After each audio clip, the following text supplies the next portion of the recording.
Hey, good morning. Tuesday, actually, instead of Monday, but again, busy week ahead. So I just wanted to get with you guys today a little bit about, share a couple of ideas that have come out of these last 2 weeks of messages and in our summer tables. You know, 2 weeks ago, we looked at the church being not a building, but a body of people and how we need each other, how we were built for community, how the early church thrived together. Then we talked about this past Sunday about some of the things that we do as a body of Christ, the traditions and the rituals, we do them, and they're actually sinful because we do them for the wrong motive. We just come and they don't change our life. If they are good things that we're doing, then they will change our life. They produce some fruit within us, and so we can sometimes fool ourselves into thinking that we're super Christians. Well, it's no secret that Sherry and I have a small group that meets at our house on Sunday evenings. And right now, to be honest, I'm doing the same Disciple to Faith series with them. I'm only going to do about 3 lessons out of it because there are a couple of them that are really good that I did with you all in summer tables. We've been talking about prayer, the necessity, for prayer as we look for those that we need to disciple to faith. And then proximity, people being in close to each other so that you can do things. Now, Dale in the video said that one of the things he liked to do is invite people to read the Bible with him. Hey, I'm looking for somebody to read the Bible with me. Would you be interested in doing that? And that's a great way to do things. Paul told Timothy, look, the things that I do, the things that you hear from me, he said, share those with other people. So inviting somebody into our life so they can see us live out our faith each and every day is a good thing. Well, all of that to get to this point. This last Sunday at our house, again, we're doing the lesson on proximity and the discipleship to faith. And at the end, one of the ladies in our group says, hey, I have a question unrelated to this from John chapter 6. And she goes, did anybody notice that when they picked up the leftovers of the bread and fish in John chapter 6 from the feeding of the 5,000, it says the disciples only picked up 12 baskets of bread. Doesn't mention any kind of fish. And in my mind, I'm going like, well, I never caught that before. I never saw that as a significant thing. And so I began to wonder. So we began to dig into it a little bit. And if you look at the Gospels, you look at the other Gospels, you see that there's some differences in how they report those. Matthew 14 says they gathered them and filled 12 baskets with the pieces of 5 barley loaves left over by those who had eaten. So he mentions only bread as well. Luke 9, they all ate and were satisfied. The disciples picked up 12 baskets of broken pieces that were left. And then Mark 6 says they all ate and were satisfied. The disciples picked up 12 baskets of broken pieces of bread and fish. Now, hopefully, again, that just set something off in your mind, like why the difference and why didn't we ever notice these kind of things?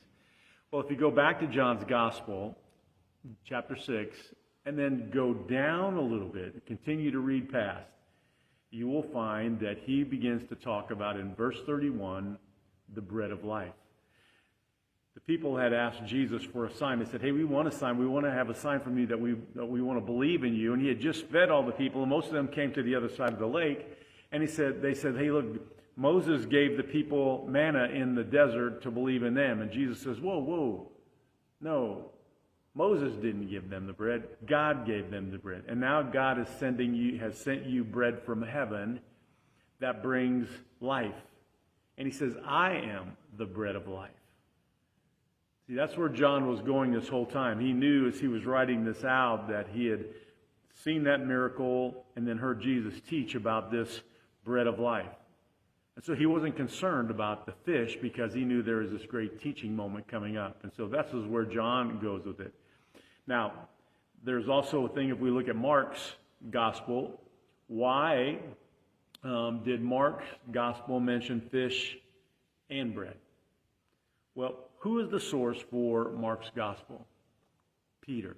Can you think of a significant event in Peter's life that involved fish? Now, Luke chapter 5. And notice that was a very key moment for Peter. When Jesus gets into his boat, it says, hey, let's go fishing. Then Peter says, okay, boss. The word is epistates. That means like manager or overseer. After the miracle of the fish, Peter falls on his knees and says, kurios, I am not worthy. Kurios is a Greek word that means supreme authority, or it means the one to whom I belong. And so there's a significant difference in Peter and his look at Jesus after that event. And so fish was something big to him. Because what did Jesus tell him after that big catch? He says, look, come follow me and I will make you what? Fishers of men and not fish. Can't tell you how many times I've read the Gospels and didn't pick up on something like that. It's kind of like reading the last account or the accounts of the Last Supper. If you read through there, you're going to find in one of the Gospels that, I'm not going to tell you because I want you to go read. Jesus is talking about being betrayed, and the 11 of the disciples go, is it I, Lord? They use that same word, kurios, that Peter used earlier in Luke chapter 5 as the one to whom I belong, supreme authority. And one of the disciples says, is it I, Rabbi? Which is just teacher. Changes your perspective on how you see Jesus in that case. Find someone to read the Bible with, and especially somebody who doesn't have your faith background, because I'll tell you what, they will see things that you don't see. They will ask questions that maybe you've read something 100 times. And, every year when you do your annual reading of the Bible and you just mark off chapter after chapter after chapter, you don't pay attention and you miss something. Get somebody with fresh eyes to read the Bible with you, who knows what questions will come up. That account of the Last Supper, I preached on that one year at a church, and I had a retired pastor that I really respected came up to me after the sermon and said, I never caught that about the Last Supper with the disciples. Hey, who knows what you will learn and where your adventures will take you if you'll just be brave enough to find somebody on your radar and say, hey, would you like to read the Bible with me? Hey, have a great week. Hope you find some interesting things in your reading.